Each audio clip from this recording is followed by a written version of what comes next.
Hello दोस्तों, स्वागत है आपका आपके अपने study YouTube channel study today पर। दोस्तों, आज मैं आप लोग के लिए 30 महत्वपूर्ण वस्तुनिष्ठ प्रश्न लेके आया हूं, जो कि आपके आने वाले एग्ज़ाम के दृष्टिकोण से काफ़ी महत्वपूर्ण होंगे। और जिन्होंने भी अभी तक इस चैनल को सब्सक्राइब नहीं किया है तो प्लीज़ सब्सक्राइब कर लें, ताकि हमारे जितने भी वीडियो हैं उनको नोटिफिकेशन आपको मिलती रहे। तो चलिए आज स्टार्ट करते हैं। आज का पहला क्वेश्चन है कि पुस्तक द थर्ड पिलर किसके द्वारा रचित है? Option A Satya Nadella, option B Raghuram Rajan, option C Narendra Modi, option D Chetan भगत।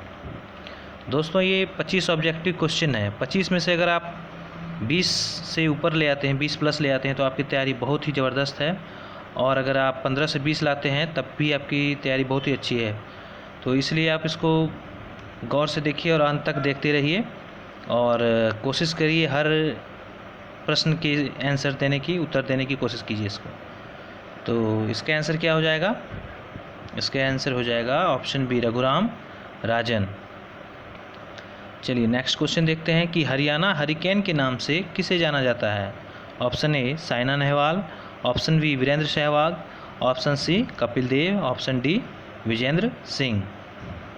आपको बताना है कि हरियाणा हरिकेन के नाम से कौन विख्यात है। तो ये आंसर हो जाएगा ऑप्शन सी कपिल देव। कपिल देव को हरियाणा हरिकेन के नाम से जाना जाता है। प्रश्न संख्या 3 है कि 37वां आसियान शिखर सम्मेलन कहाँ होगा? Option A Vietnam, option B Brasilia, option C रूस या ऑप्शन डी जापान। आपको बताना है इसका आंसर क्या होगा।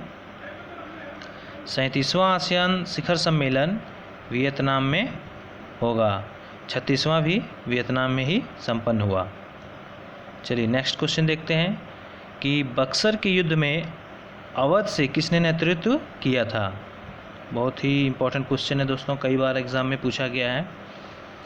तो option A Mir Qasim, option B Shujauddaula, option C Mir Jafar या ऑप्शन डी बहादुर शाह जफ़र। इसका आंसर क्या होगा? अवध से किसने नेतृत्व किया था?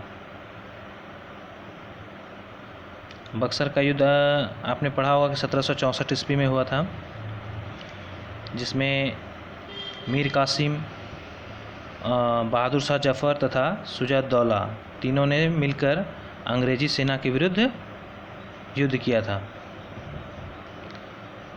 तो इसका आंसर हो जाएगा अवध की तरफ से सुजाउद्दौला ने नेतृत्व किया था। उस समय दिल्ली की गद्दी पर बहादुर शाह जफ़र बैठे थे, जो कि अंतिम मुग़ल बादशाह थे, और मीर कासिम बंगाल से भाग कर आए हुए थे। और ये तीनों मिलकर अंग्रेज़ी सेना को ख़त्म करने के उद्देश्य से उन्होंने इस लड़ाई को लड़ा था। लेकिन परिणाम इसके जस्ट अपोजिट हो गया कि वो इस युद्ध में हार गए और अंग्रेज़ों का इस तरह से बंगाल, बिहार और अवध, यानी उस समय अभी यूपी है, इस पे पूर्ण रूप से उनका अधिकार हो गया था। चलिए नेक्स्ट क्वेश्चन देखते हैं। क्वेश्चन नंबर 5 है कि बंगाल विभाजन को रद्द किस वर्ष किया गया? Option A 1912, option B 1909, option C 1911 या ऑप्शन डी 1905।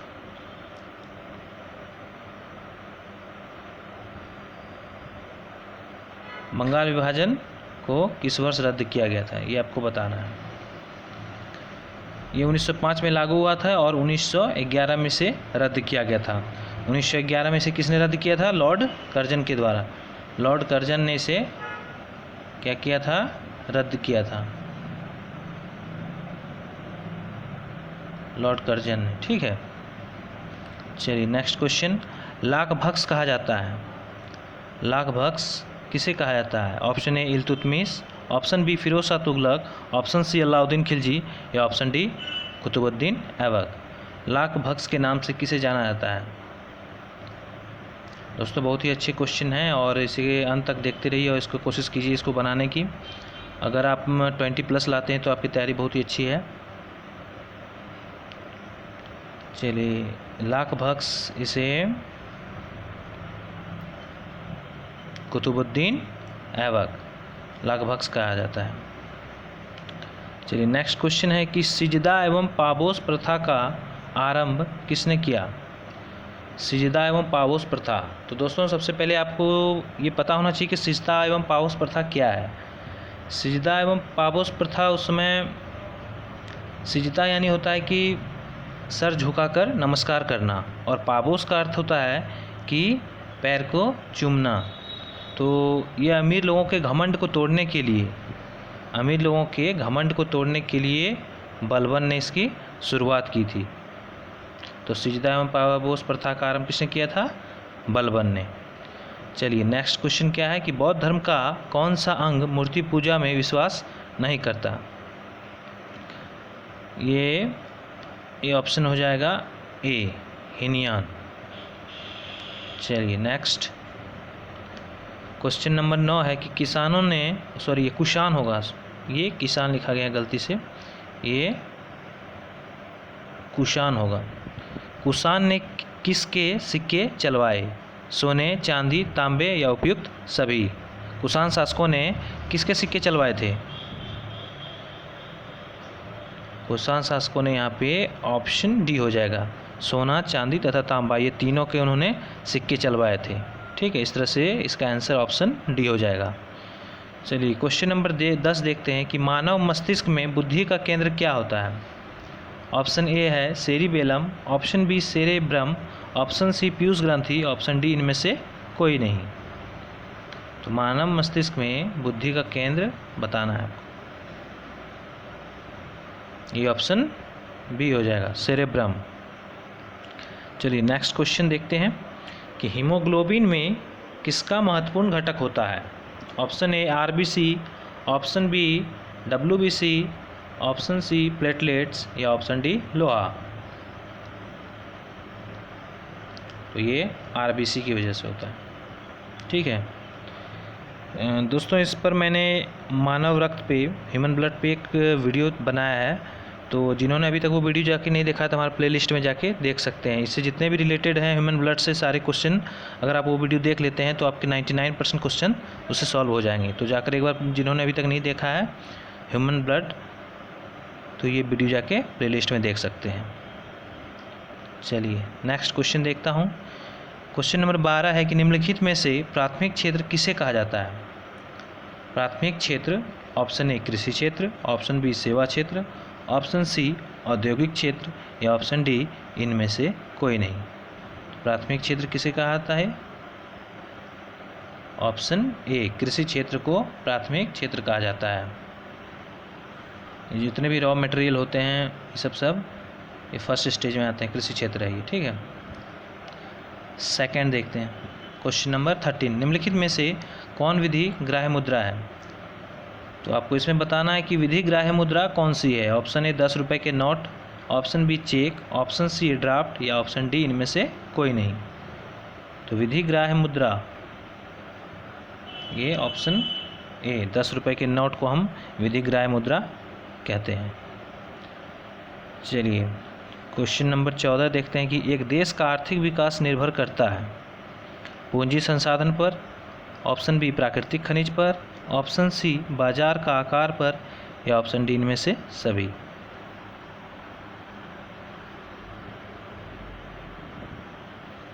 तो इसमें आंसर हो जाएगा इनमें से सभी। आर्थिक विकास, किसी भी देश का आर्थिक विकास वहाँ के पूंजी संसाधन, प्राकृतिक खनिज और बाजार का आकार कैसा है वो इन सभी बातों पर डिपेंड करता है। तो इस तरह से ऑप्शन डी आंसर हो जाएगा। क्वेश्चन नंबर 15 है कि जब सीमांत उपयोगिता शून्य होती है तब कुल उपयोगिता क्या होगी? ऑप्शन ए अधिकतम होती है, ऑप्शन बी न्यूनतम होती है, ऑप्शन सी शून्य होती है या ऑप्शन डी इनमें से कोई नहीं। इसमें हो जाएगा आंसर ऑप्शन ए अधिकतम होती है। प्रश्न संख्या 16, किस राज्य की समुद्र तट रेखा सबसे छोटी है? Option A Gujarat, option B Orissa, option C Goa या ऑप्शन डी पश्चिम बंगाल। यहाँ पे आपको आंसर बताना है। आंसर हो जाएगा ऑप्शन सी गोवा। गोवा राज्य की जो है समुद्र तट रेखा सबसे छोटी है। चलिए नेक्स्ट क्वेश्चन देखते हैं कि कर्क रेखा भारत के कितने राज्यों से होकर गुजरती है। ये एग्ज़ाम में कई बार क्वेश्चन पूछा गया है और आगे भी पूछे जाने की प्रबल संभावना है, तो ये काफ़ी इम्पोर्टेंट क्वेश्चन है। कर्क रेखा भारत के कितने राज्यों से होकर गुजरती है। Option A 6, option B 8, option C 5, option D 9। आपको इसके आंसर बताने हैं। ये 8 राज्यों से होकर गुजरती है। वो राज्य कौन कौन से हैं? देखिए एक छोटा सा इसका ट्रिक है कि मित्र पर गमछा झाड़, इस तरह से हम इसे ट्रिक में बना के लिख सकते हैं कि मिजोरम है, त्रिपुरा, पश्चिम बंगाल, राजस्थान, गुजरात, मध्य प्रदेश,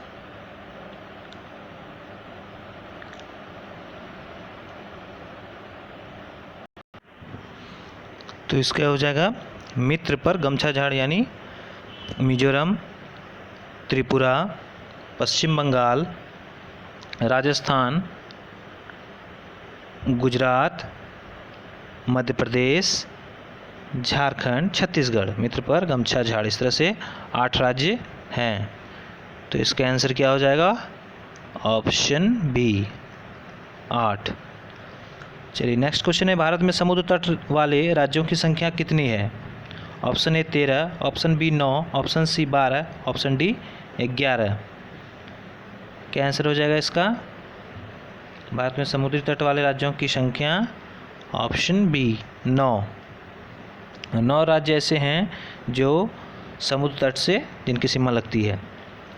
चलिए प्रश्न संख्या 19, प्रायद्वीपीय भारत की उच्चतम पर्वत चोटी कौन सी है। Option A Anamudi, option B Doda Betta, option C Mahendragiri, option D Nilgiri. इसका आंसर क्या हो जाएगा? Option A Anamudi. चलिए नेक्स्ट क्वेश्चन है कि कौन सा एक तारा पृथ्वी के सर्वाधिक समीप है। Option A alpha Centauri, option B सूर्य, ऑप्शन सी ध्रुव तारा या ऑप्शन डी लुब्धक।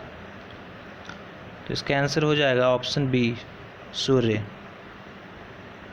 चलिए प्रश्न संख्या 21, भारत के विभाजन के बाद संविधान सभा में सदस्यों की संख्या कितनी थी। Option A 299, option B 389, option C 542, option D 289। तो भारत के विभाजन के बाद संविधान सभा में सदस्यों की संख्या 299 थी।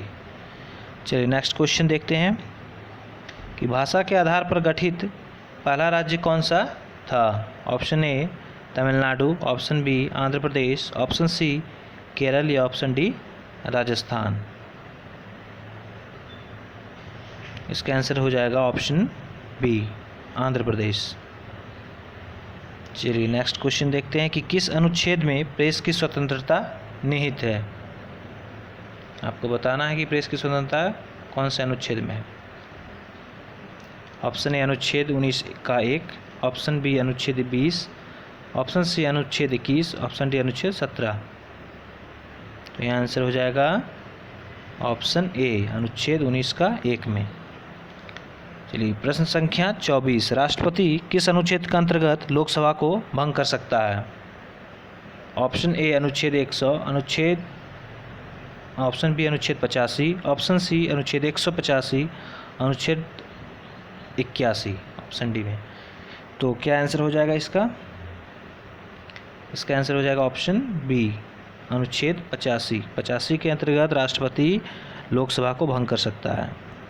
चलिए अंतिम क्वेश्चन है कि फिनिक्स आश्रम की स्थापना किसके द्वारा की गई। Option A Subhash Chandra Bose, option B Bal Gangadhar Tilak, option C Mahatma Gandhi या ऑप्शन डी इनमें से कोई नहीं। दोस्तों आपको पता होगा कि फिनिक्स आश्रम की स्थापना महात्मा गांधी के द्वारा 1904 ईस्वी में दक्षिण अफ्रीका में किया गया था। तो इस तरह से आंसर क्या हो जाएगा इसका? Option C Mahatma Gandhi. कब किया था इन्होंने? 1904। चलिए तो दोस्तों ये थे आज के 25 क्वेश्चंस, जो मुझे उम्मीद है कि आपको पसंद आएंगे।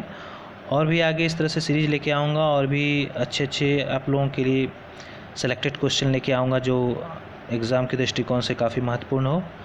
तो दोस्तों अगर वीडियो आपको अच्छा लगे तो लाइक शेयर सब्सक्राइब ज़रूर करें। धन्यवाद।